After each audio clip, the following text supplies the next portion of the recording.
వరంగల్ ప్రజలందరికీ కూడా తెలంగాణ పోలీస్ శాఖ తరపున నూతన సంవత్సరం మరియు సంక్రాంతి శుభాకాంక్షలు. ఈ నూతన సంవత్సరంలో అందరూ సంతోషంగా పండుగ జరుపుకోవడానికి పోలీస్ శాఖ తరపున ఎక్కువగా డ్రంక్ అండ్ డ్రైవ్ టెస్టులు, ఎవరు ప్రాణాపాయం జరగకుండా మరియు మైనర్ డ్రైవింగ్, ర్యాష్ డ్రైవింగ్ల మీద ఎక్కువ దృష్టి కేంద్రీకరించడం జరిగింది. అదేవిధంగా ఫ్లైఓవర్ బ్రిడ్జ్లను మూసేయడం జరిగింది. చాలా ఫ్లైఓవర్స్ మీద స్కిడ్ అయ్యి మనుషులు చనిపోయిన సందర్భాలు ఉన్నాయి.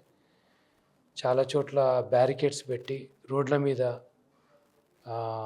తాగి గ్రూపులుగా నిలబడకుండా, కొట్లాటలు జరగకుండా కూడా పకడ్బందీ గల్లీలో కూడా నిఘా ఏర్పాటు చేసి పెట్రోలింగ్ నిర్వహించడం జరిగింది. ప్రతి జంక్షన్లో కూడా పోలీస్ బందోబస్తు, ఎలాంటి ప్రమాదం జరిగినా, ఎలాంటి గొడవలు జరిగినా ఇమీడియట్గా ప్రజలను రక్షించడం కోసం, ప్రజల ప్రాణాలు రక్షించడం కోసం పోలీస్ డిపార్ట్మెంట్ అన్ని వేళలా సదా అందుబాటులో ఉంటుంది.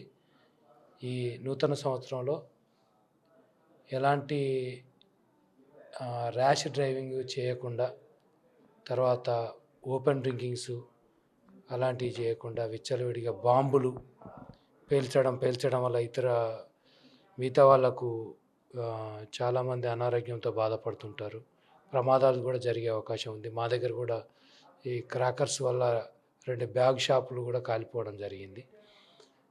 ఎలాంటి ప్రమాదాలు జరగకుండా సరైన జాగ్రత్తలతో అందరూ కూడా చాలా సంతోషంగా నూతన సంవత్సర వేడుకలు జరుపుకోవాలని మేము చేస్తున్నటువంటి బందోబస్తుకు పోలీసులు మీకోసమే రోడ్ల మీద రాత్రంతా కాపలాగా ఉంటారు కాబట్టి వాళ్ళందరికీ సహకరించాలని కోరుకుంటూ మీ మట్టివాడ పోలీస్.